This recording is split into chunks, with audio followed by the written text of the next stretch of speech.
Hello guys, welcome back to my channel. सबसे पहले मेरी तरफ से जय छठी मैया।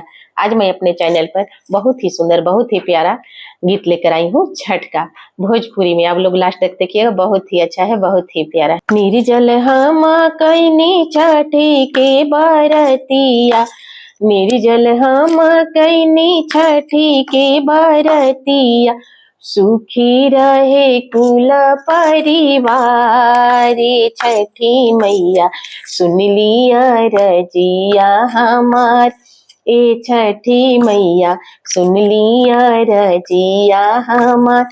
निर्जल रह के हम कैनी छठ के बरतिया, निर्जल रह के हम कैनी छठ के बरतिया, सुखी रहे कुल परिवार। छठी मैया सुन ली बीनतिया हमार, ए छठी मैया सुन ली बीनतिया हमार। हाथ जोड़ी करेला हमहु बीनतिया, हाथ जोड़ी करेला हमहु बीनतिया, सुन ली हमरो पुकार। छठी मैया सुन ली बीनतिया हमार, सुन ली हमरो पुकार। छठी मैया सुन ली हमरो पुकार। रुनु की झुनु की बेटी मांगिला, रुनु की झुनु की बेटी मांगिला, पढ़ला पंडित दमाद। छठी मैया सुन ली हमरो पुकार, ए सूरज बाबा सुन ली हमरो पुकार, ए आदित्य बाबा सुन ली हमरो पुकार। जोड़े जोड़े सुपवा हमहु ले आईनी, जोड़े जोड़े नारियल हमहु ले आईनी, ओइनी हमरो रे घाटे। छठी मैया सुन ली हमरो पुकार, ए छठी मैया सुन ली हमरो पुकार।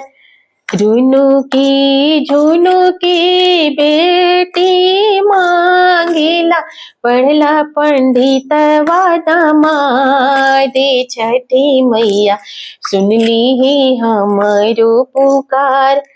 कुल उजियारा बेटा मांगिला, कुल उजियारा बेटा मांगिला, गुड़वा लगन के पतो है। छठी मैया सुन ली बीनतिया हमार, ए छठी मैया सुन ली बीनतिया हमार। सभवा बैठन के ससुर मांगिला, सभवा बैठन के ससुर मांगिला, मचिया बैठन के सास। छठी मैया सुन ली बीनतिया हमार, ए आदित्य बाबा सुन ली बीनतिया हमार। अपना के मांगिला सोला हो सिंगारवा, अपना के मांगिला सोला हो सिंगारवा, जन्म जन्म ए हवात। छठी मैया सुन ली बीनतिया हमार, जन्म जन्म ए हवात। सूरज बाबा सुन ली बीनतिया हमार, ए आदित्य बाबा सुन ली बीनतिया हमार।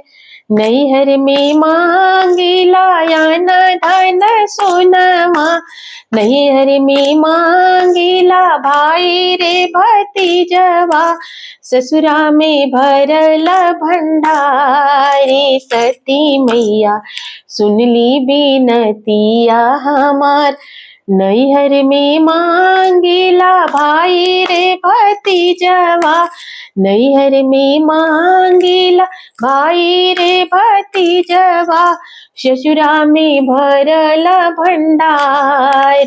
छठी मैया सुन ली बिनतिया हमार, ए सूरज बाबा सुन ली बिनतिया हमार।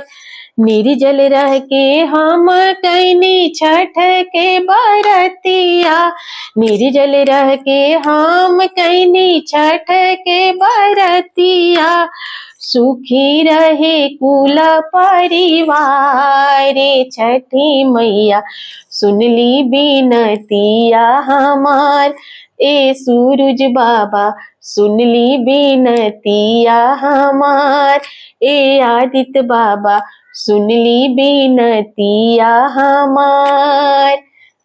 अगर मेरा ये गीत भजन आप लोग को अच्छा लगा होगा तो लाइक शेयर सब्सक्राइब जरूर कर दीजिएगा, और अगर अच्छा लगा होगा तो शेयर भी कीजिएगा और कमेंट में बताइएगा मेरा ये गीत भजन आप लोग को कैसा लगा। फिर मिलती हूँ अगले भजन के साथ, तब तक मेरी तरफ से आप सबको जय छठी मैया।